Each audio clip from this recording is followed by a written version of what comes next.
We're dealing with a lot of growing pains today, I think. New filming setup.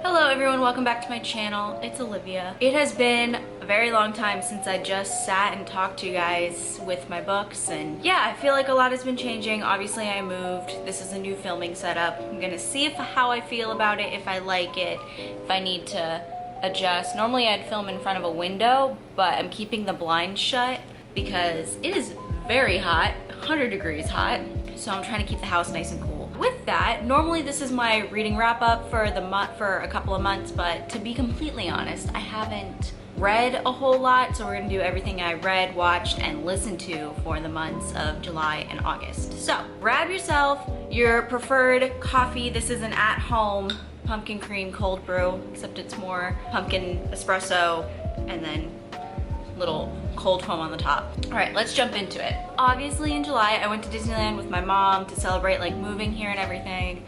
So when we were at Avengers Campus, I was like, it's been a while since I watched anything Marvel. There's a few I haven't seen. Let me watch a couple of them. So I rewatched a couple of those movies, like the first Avengers, probably the first Captain America as well. Those are all things I've already seen. The new one I watched was Thor Ragnarok. I thought it was fine. I know people really like that one, but I gotta be honest, I don't think I vibe with Taika Waititi's comedy. I thought it was cheesy. I preferred it to the other Thor movies, but I still didn't think it was great. But that put me on a Tom Hiddleston kick because I really enjoyed Loki's character in that one because it was lighthearted and silly, which I think fits the comic book world a bit more than like a serious tone for Loki. So I watched the Loki TV show, and I still think WandaVision is the best one that I've seen, but it was really fun to watch that one. My biggest issue is not the plot, not the acting, not the characters, none of that. It's the color grading because it's so disjointed, because when you're at the TVA, it's this dark green, grainy 70s office kind of almost horror thriller kind of feeling. Like it's just, there's something unsettling about it and just a little bit off. And then you go into space and you meet all the variants, and it's this bright, cool toned purple, very CGI. Like it doesn't click, and they're two very different looks for the two different settings. And maybe that was purposeful, but it didn't feel like one show, it felt like two shows, and they were just trying to shove everything together. So it just didn't work for me. But that being said, I really liked Sylvie. I thought she was a good character, and I'm excited to see where that goes when season 2 comes out. And also, because I watched Loki, still following the Tom Hiddleston train, I watched Crimson Peak. Crimson Peak is a movie that I talk about all the time for a movie that I had never seen before. The reason I talk about it all the time is because whenever someone talks about like a gothic horror, when I mention books, a lot like Mexican Gothic, or even Galen, which is over here by V.E. Schwab, or Coraline, it follows that young girl goes to spooky house, the ghosts teach her something. That's why I bring it up a lot, and it follows that plot. I just had never seen it, so I watched it, and it is so good. Like, it's so good. Like, I really like that genre, and I've done a lot of research into the most famous books of that, so now I'm trying to read them, even though I DNF'd one, but that doesn't mean I'm never gonna pick it back up again. So I've been looking into that genre and trying to explore it more, and I'm very interested in it, and I thought Crimson Peak was just so beautiful. I believe Mia, ooh, I'm gonna butcher her last name, that Polish last name. How did we say it? Mia Wasikowska. Hold on, I'm gonna look it up and put it. Wasikowska. That's how it's spelled. I can't pronounce that properly. Me with my Polish last name. I thought she was fantastic in it. The costume design is brilliant. The set design is brilliant. Guillermo del Toro really is like the director. He's one of my favorites. I'm very upset that they had some creative differences on the Haunted Mansion movie. He's no longer attached to that project. If he was still directing, we wouldn't have Jared Leto as the Hatbox Ghost. Mess. Just a mess. That's the one thing, like, out of everything I've looked at this month, these past 2 months, highly recommend that one. Definitely check it out. And then in terms of like social media-y things that I've been watching, because I am still an avid YouTube watcher, as someone who posts actively. I was watching a lot, well, rewatching Eyre's Kitchen because I wanted to cook, but whenever I like don't really feel like cooking, I watch Eyre's Kitchen to inspire me to get in the kitchen because Julian has such a fun, no rules approach. It's not that serious, kind of like just see what happens. Truly an Aries in that spirit. So I watched a lot of that, which led to me rewatching Jenna Marbles, which is just my favorite YouTuber of all time. I miss her so much, but I'm so glad that they've left all of their stuff up for those of us who like to go back and rewatch that. And then as I was kind of preparing to like get back in the mindset for school of analyzing film, I've seen this channel before, but I never clicked on a video. It was Cinema Therapy. So I watched a lot of those. They did a lot of like the Marvel characters and really breaking down those characters. And so it's a filmmaker and a licensed therapist are looking at these films and analyzing the various like mental health aspects of them, which I thought was really interesting. They did like the anatomy of a hero, what makes a villain, narcissism, all this fun stuff. So got me back into the mindset of analyzing film, and I really liked it. They do mostly popular movies, and I think that those are the ones that are the most fun to analyze because they're popular and they're the ones that people are gonna know. Yeah, I just really enjoyed that. I haven't watched it in a while because there were like 3 in a row that made me like really cry, and I was like, I need to stop. But highly recommend that channel. And then for my July reads, only finished one book, and that was Neon Gods by Katie Roberts, and that's the Dark Olympus series. And the premise of the whole series is that Olympus is a city, a modern day city. The gods are there doing what they do best, which is messing up everything for everyone else. There's a lot of like undercover, like mob stuff. The first book follows Hades and Persephone and their love story, and then the second one, which I haven't touched, is Eris and Psyche, if I remember correctly, if that's the correct pairing. And then the third one is supposed to be Orpheus and Eurydice. I kind of think I'm over, I feel like it wasn't a bad book. If you like spicy romance, that's the thing for you, because there was no plot. There was no plot, and it was boring. I definitely am someone who needs more plot than spice for me. But I didn't think it was poorly written. I didn't think it was a bad book. People absolutely love Katie Roberts, but I don't fully dislike it. I think I will keep my eye on the series if there's a couple that I'm interested in, but overall I was just kind of like, eh. So that's my thoughts on that one. And then, like I said, I was very into gothic romance, and I found a copy of Jane Eyre. It's on my bookshelf in another room. I found a copy of Jane Eyre in one of those little free libraries, and I said, you're coming home with me. I started to read it, and it's not that I dislike it. Definitely gonna go back to it, but I just didn't feel like reading it. So I put it down for now, but I'll go back to it, especially now that like spooky season has officially started. Yeah, I think I need to read Jane Eyre, Wuthering Heights, Frankenstein. Oh, that's the other, was that August? Okay, so this doesn't count as like a book or a movie. It was like a radio show. So the BBC, of course, the BBC had literally like an old-timey radio show story for, oh my god, it's also starring Tom Hiddleston. What the fuck, Olivia? One Track Mind, seriously, hyperfixation. It was Dracula, and it was like an old school radio show with sound effects and voice acting, and it was brilliant. It was 2 hours long. It's on Audible, highly recommend it. Like I said, Tom Hiddleston is in it. And I was reading reviews once I finished it because I really enjoyed it, and someone had said, because I haven't read the original Dracula, or Bram Stoker's Dracula, haven't read it, it's on my list. I have a very long list, I'll get to it eventually. And someone said, I really like this rendition because it is much more female driven. Like the female characters have more agency in it, which I really like to hear. We like to hear when people adapt old things that they've upped the ante a bit. The characterization of Dracula in that radio show made me think about what the context of the original one, so I was doing research on that, and it turns out Bram Stoker, as well with, what's his name? He wrote Dorian Gray, that author, name right here. They were both accused of homosexuality, and so it really talks about how people are afraid of what is deemed as other, and I was very interested in that. So I did a little bit of light research, and it was very interesting to kind of see how what they were writing about in their time, and that leads me to why I've fallen in love with the gothic romance genre so much, is because the monsters in oh my god, my camera's overheating. Of course it is, it's too freaking hot. Because the monsters in gothic romance represent the other, and of course the young woman is exploring that, and oftentimes I think when popular media takes it, they demonize the other, but in reality, the women who are writing these stories during that time period, that was their way of expressing curiosity in their sexuality. So I think it's super, super interesting, and I'm like keep wanting to return to that genre. It was also in Western civilization at all, in Western culture. Gothic romance was the first time that ghosts ever like represented a memory and not just, or like an emotional connection. It wasn't just like something you should fear. Yeah, it's super interesting genre. Definitely looking into that more and exploring it more. I just heard of this movie called The Invitation, which people were saying was, we're saying that it was marketed poorly. Of course it was.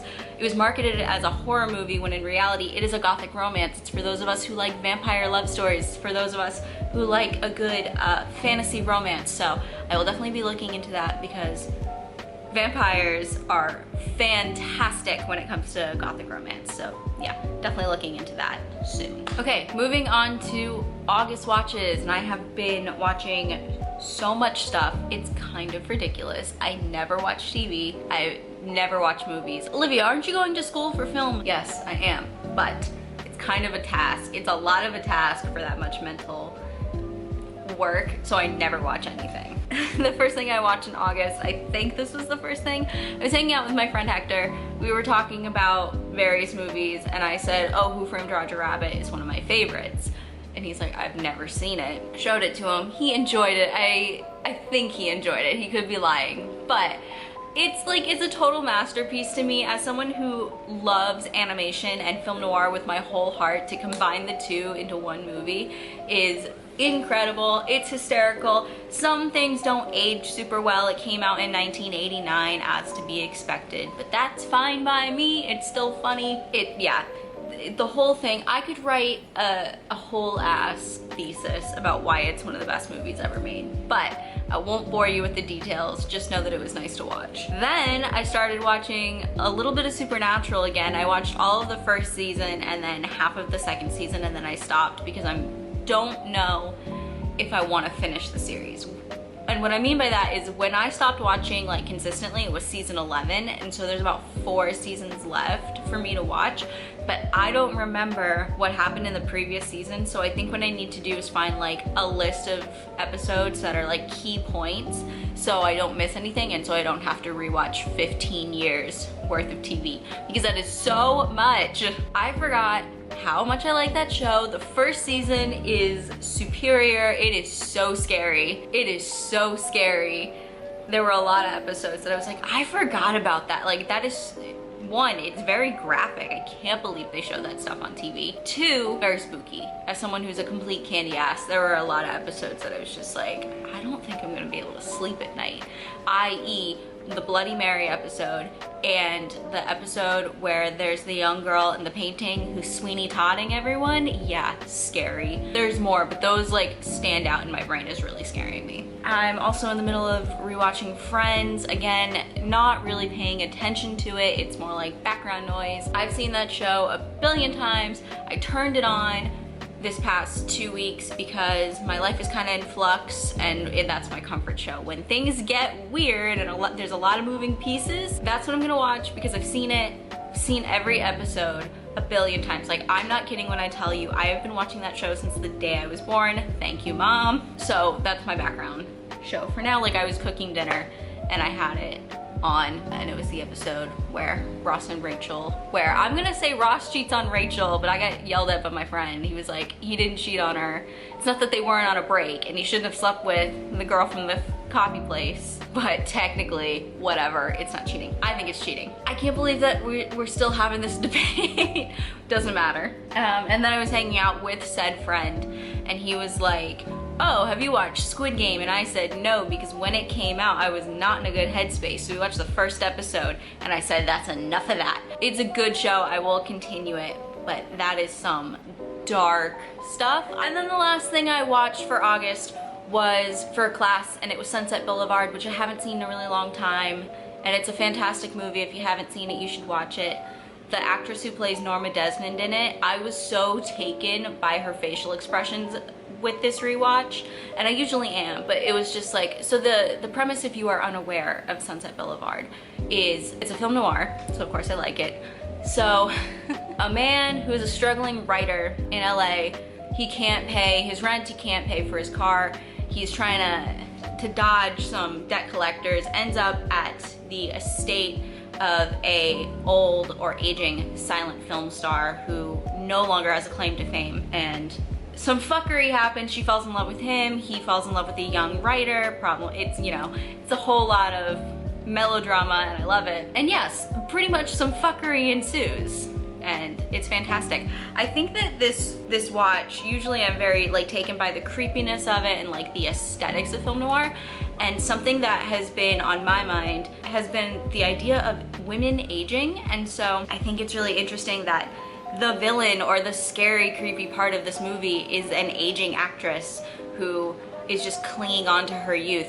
And I think as someone who is 28, back in school, who is, you know, a few years older than my classmates, and on top of that made to feel irrelevant by what is played up by Gen Z on TikTok, like how millennial style is outdated or whatever. And it's so strange because I'm like, I'm 28, why am I afraid of aging? I'm not old at all. So like, it also makes me think more about people and women who are older than me, who aren't technically senior citizens yet, and yet the world makes them feel irrelevant, and it's so insane to me. So that's just something I've been thinking about and analyzing, and that's why I'm in the master's program that I am. Anyway, so that was my watch.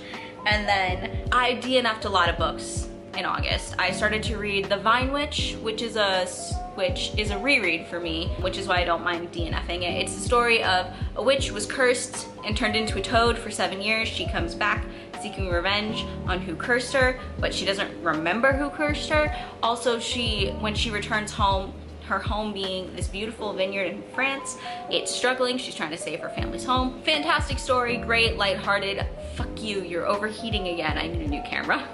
Wouldn't be one of my videos if that wasn't happening because I talk too much. I DNF'd it, but I've read it before and it's a great story, so I do recommend that one. And then I tried to read She Gets the Girl, which is a queer rom-com, but I wanted to like it.